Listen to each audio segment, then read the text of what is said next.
My next guests are active and visible members of the Latino community who recently came back from a trip to Cuba. Now, the purpose of their trip was multi-layered.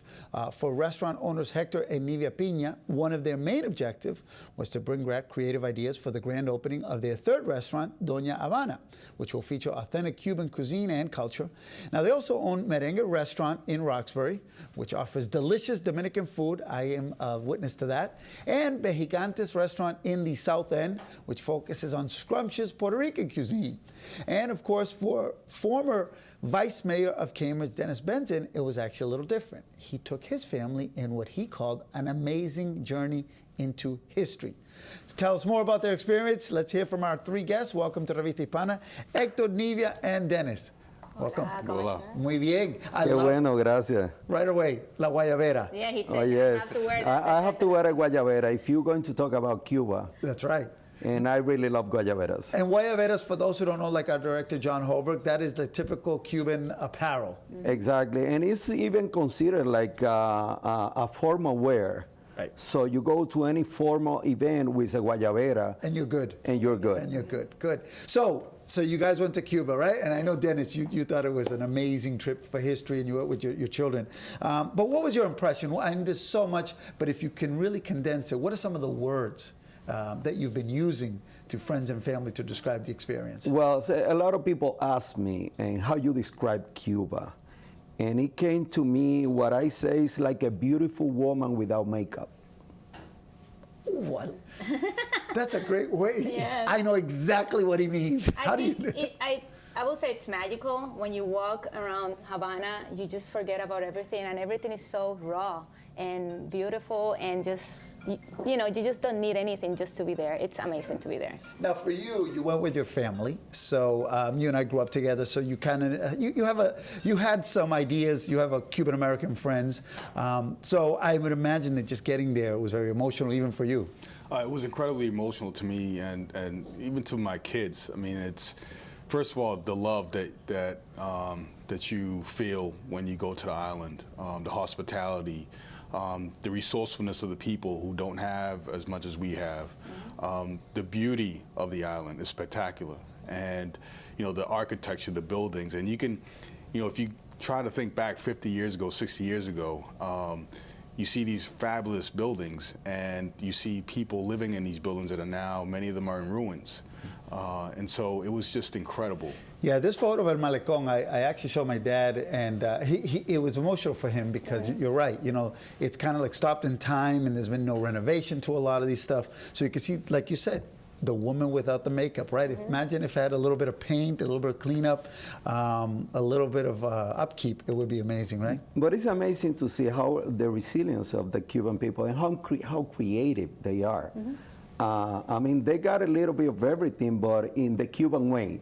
If NASA goes to Cuba, you know, I think they can take some good ideas, because let me tell you, I have never seen so many creative stuff just to adjust, you know, like I went to a restaurant kitchen and I was like imagining all, you know, everything you see here, but they had everything but the Cuban way. Yeah. Yeah. Now, just so people know, because I know, you are from the Dominican Republic. Yes, I am. Which has some close ties to Cuba and some historical ties, right? Puerto Rico and Cuba son dos pájaros, you know, the old saying, right? What's the saying that they're... Que de un pájaro ambas alas. Exactamente. What do you call? And you're half and half, Puerto Rican and Dominican. I'm half and half, but I feel like I'm Cuban in many ways. You know, Albert, another thing that I wanted to mention is that I felt incredibly safe there.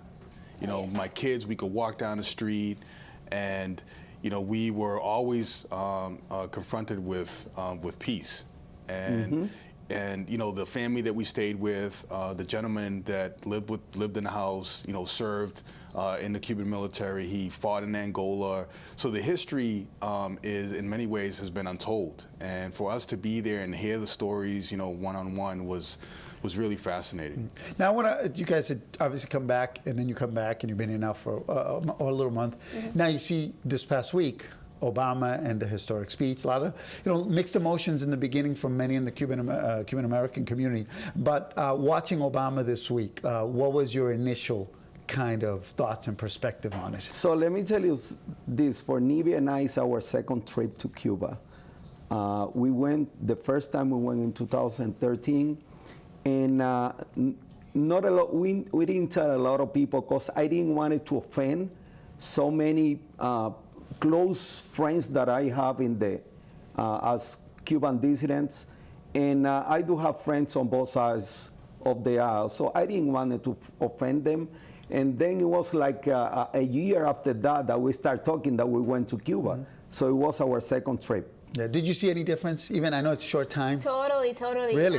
The tourism has grown tremendously. They're still not ready for it, so there's not enough taxis, and so yeah, you can tell that the amount of people that are going now versus when we went over there the first time is totally different. Yeah. And last takeaway, I know that you thought it was kind of like a very historic. It was, you know, I mean, what I would say about Obama being on the island is that the fact that he raised the issue of freedom of expression mm-hmm. and sharing ideas, I mean, that to me is important because the change is going to have to come from the Cuban people. Yeah.